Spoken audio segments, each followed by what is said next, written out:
अस्सलाम वालेकुम। वालेकुम सलाम। परेशान लग रहे हैं बहुत, खैरियत तो है? एमफिल के थीसिस के बारे में रिसर्च कर रहा हूँ।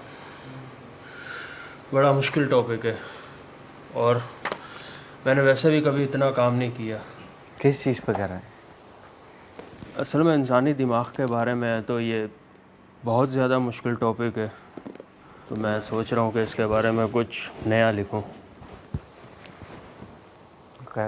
कुछ मिला नहीं मिला अभी तक?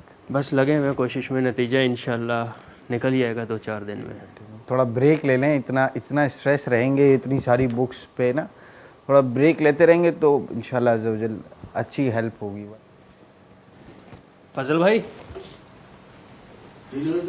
फजल भाई चाय और बिस्किट तो ले आए, 2 कप लेकर आना जी। Thank you.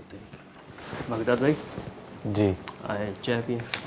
आप पिए, आप पिए। अरे आपके लिए मंगवाए। चलो आपकी ब्रेक भी हो जाएगी थोड़ी सी। क्या चल रहा है आपका फिर, कहाँ पहुँचे? थोड़ी ब्रेक बनती है फिर अब आपकी ना? हाँ बस आपके कहने पर ब्रेक ला ही ले। लें आप भी लें। बिल्कुल। आपने क्या देखा ह्यूमन माइंड और ब्रेन के बारे में, और कैसा पाया, और क्या आपकी क्या राय है इस बारे में? देखें बगदाद भाई, मैं आपको इस बारे में थोड़ा सा तफसील के साथ समझाना चाहूँगा। दिमाग एक इंतहाई कॉम्प्लेक्स ऑर्गन का नाम है। इंसानी दिमाग 1000 खरब बाइट्स इंफॉर्मेशन को महफूज कर सकता है, जिसके मुकाबले में आजकल ये कंप्यूटर्स की मेमोरी कोई वैल्यू नहीं रखती। और न्यूरो साइंसदानों के मुताबिक इंसानी दिमाग की ताकत इससे 10 गुना ज़्यादा है। आपकी बात से ही मेरे दिमाग में एक बात आ रही है। तो एक शख्सियत है, ग्रेटेस्ट माइंड्स की बात हो रही है, माइंड की बात हो रही है, दिमाग की बात हो रही है, जहानत पर आप रिसर्च कर रहे हैं। तो जहानत है ज़हीन लोगों से, तो ज़हीन लोगों में एक शख्सियत है बहुत बड़ी, उनका मेरे जहन में नाम आ रहा था कि जो मैंने पढ़ा है उनके बारे में कि 8 साल के थे वो, और 8 साल की एज में ही उन्होंने अरबिक पर एक बुक लिख दी थी, और अरबिक ग्रामर पर। और स्ट्रेंज बात तो ये है कि अरबिक उनकी मदर टंग भी नहीं थी। बगदाद भाई आप क्यों मजाक कर रहे हैं? आपको मालूम है कि मैं पहले ही इतना परेशान हूँ और आप मजाक किए जा रहे हैं। वाकई मजाक नहीं कर रहा, मैं सही बता रहा हूँ आपको। उन्होंने वाकई 8 साल की एज में अरबिक ग्रामर पर बुक लिख दी थी।